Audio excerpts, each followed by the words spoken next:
বাবা বাবা বাবা, হায় হায়, এসব আমি কি দেখছি? এক চাকরানি কিনা ঠ্যাংয়ের উপরে ঠ্যাং তুলে বসে আছে, আর আরেক চাকরানি কিনা তার পা টিপছে। এই, ওর হাতে ওটা কি, আইফোন না? ও মা, চাকরানি আবার দেখি আইফোন 40 প্রো ম্যাক্সও চালায়। এসব কি দেখছি আমি? এই, ওঠ ওঠ বলছি, তোর মালিককে ডাক। ম্যাডাম, আমি এবারের চাকরানি না, আমি এবারের মালিক।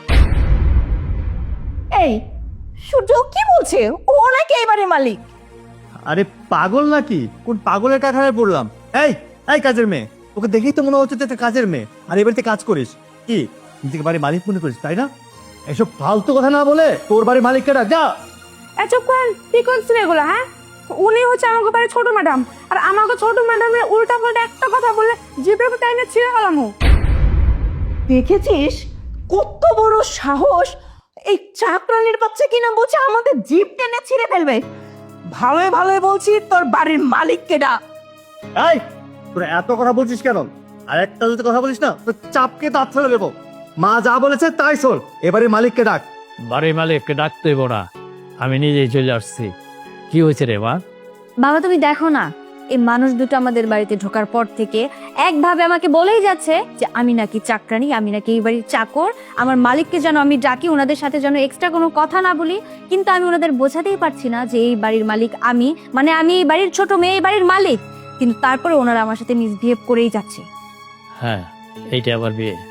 আপা, আমি আপনার বলছিলাম না যে 10 জনের মধ্যে একজন আমার মেয়ে, দেখতে অনেক সুন্দর। মার্শাল্লাহ, দেখছেন তো আমার মেয়ে খুব সুন্দরী না? এই, আপনি চুপ থাকেন। কি বলছেন আপনি? তার মানে আপনি তো আমাদেরকে ধোঁকা দিয়েছেন। আপনি বলেছেন আপনার মেয়ে দেখতে শুনতে খুবই সুন্দরী, আপনার মেয়ে অপরূপা। আর কি বলেছিলেন? 10 জনের ভিতরে একজন। কিন্তু আমি তো দেখছি এই চাকরানির বাচ্চা যদি আপনার মেয়ে হয় তাহলে তো 100 জনের ভিতরেও দাঁড়ানোর যোগ্যতা রাখে না। আর এই চাকরানির কিনা হবে আমার ছেলের বউ? অসম্ভব। হ্যাঁ মা, তুমি ঠিকই বলেছো। ওর গেট আপ দেখেছো? ওর কাপড় চোপড় কি অবস্থা! দেখেই তো মনে হচ্ছে এটা চাকরানি, কিন্তু উনি বলছে ও নাকি ওনার মেয়ে। আমার মনে হচ্ছে এখানে কোনো গন্ডগোল আছে। আর মা, এই মেয়ে যদি ওনার মেয়েও হয়ে থাকে, ওকে আমার পছন্দ না। জাস্ট শাট আপ, একদম মুখ সামলিয়ে কথা বলবেন। এই বাড়িতে ঢোকার পর থেকে আমাকে যে কোনো ভাবে আপনারা অপমান করেই যাচ্ছেন। আপনাদের আমি বোঝাতেই পারছি না যে আমি এই বাড়ির চাকরানি না, আমি এই বাড়ির মেয়ে। মানে আমার বাবার অবর্তমানে আমি এই বাড়ির মালিক। কথাটা বোঝা গেছে? আপনাদের সাথে না আমরা কোনো মিথ্যা কথা বলছি না, মিথ্যার আশ্রয় নিচ্ছি না। আর হ্যাঁ, আপনি ভাবতেই পারেন যে আমি যদি এই বাড়ির মেয়ে হয়ে থাকি, এই বাড়ির মালিক হয়ে থাকি, তাহলে আমার ড্রেস আপের অবস্থা এরকম কেন? আমি আপনাদের বিষয়টা ক্লিয়ার করছি।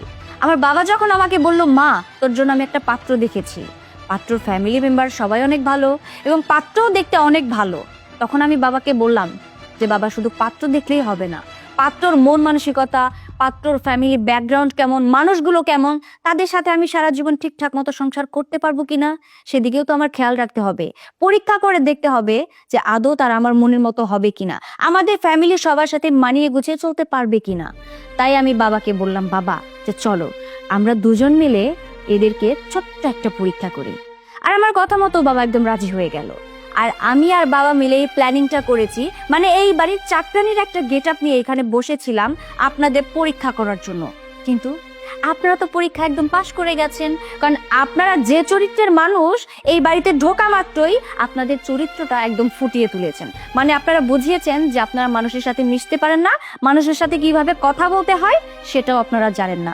শুধুমাত্র বড়লোকই হয়েছেন, টাকা পয়সাই আছে, কিন্তু মানুষের সাথে ন্যূনতম ব্যবহার যে করতে হয় সেই আইডিয়াটাও আপনাদের নেই। তাই আমি তোমাকে বাবা ক্লিয়ার করে বলছি যে এরকম বড়লোক ঘরের কোনো ছেলেকে আমি বিয়ে করবো না। আরে মা, তুমি এসব কি বলছো? আসলে ওই একইভাবে আমিও যাচাই বাছাই করলাম। তোমার মতন একটা মেয়েকেই আমার ছেলের বউ বানিয়ে আমি আমার বাড়িতে নিয়ে যেতে চাই। তোমাকে আমার অনেক পছন্দ হয়েছে। কিন্তু আপনাদের তো আমার পছন্দ হয়নি।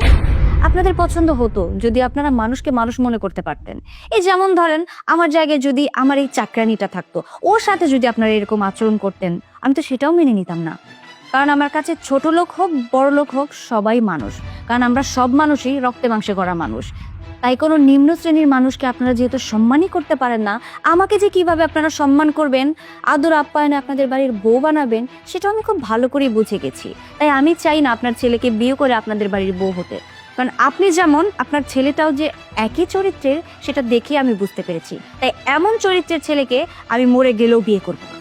তাই আমার লাস্ট ডিসিশন, আপনারা যদিও আমাকে পছন্দ করেছেন কিন্তু আমি তো আপনাদের পছন্দ করছি না। আপনার ছেলেকে আমি পছন্দ করিনি, আপনার ছেলেকে আমি বিয়েও করব না। তাই সবার সামনে আমি বলছি যে আপনার ছেলেকে আমি রিজেক্ট করলাম। কি হলো, হা করে দাঁড়িয়ে দাঁড়িয়ে কি শুনছেন? আরো অপমানিত হতে চাচ্ছেন? হ্যাঁ, অপমানকে এখন গুলিয়ে খাইয়ে দিব। যান বলছি এখান থেকে। আমার মেয়ে কি বলছে শুনেন নাই? যান, বেরিয়ে যান।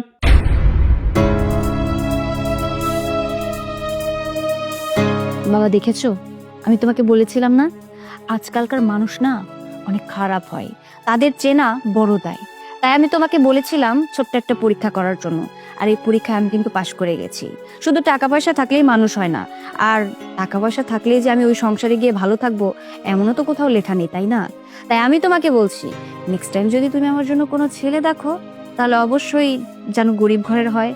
হোক ছেলেটা গরিব, রিক্সাওয়ালা, অটোওয়ালা, যেটাই হোক, আমার কথা হচ্ছে ছেলেটা যেন মানুষের মতো মানুষ হয় এবং সঠিক হয়, সেজন্য আমার সাথে চলতে পারে।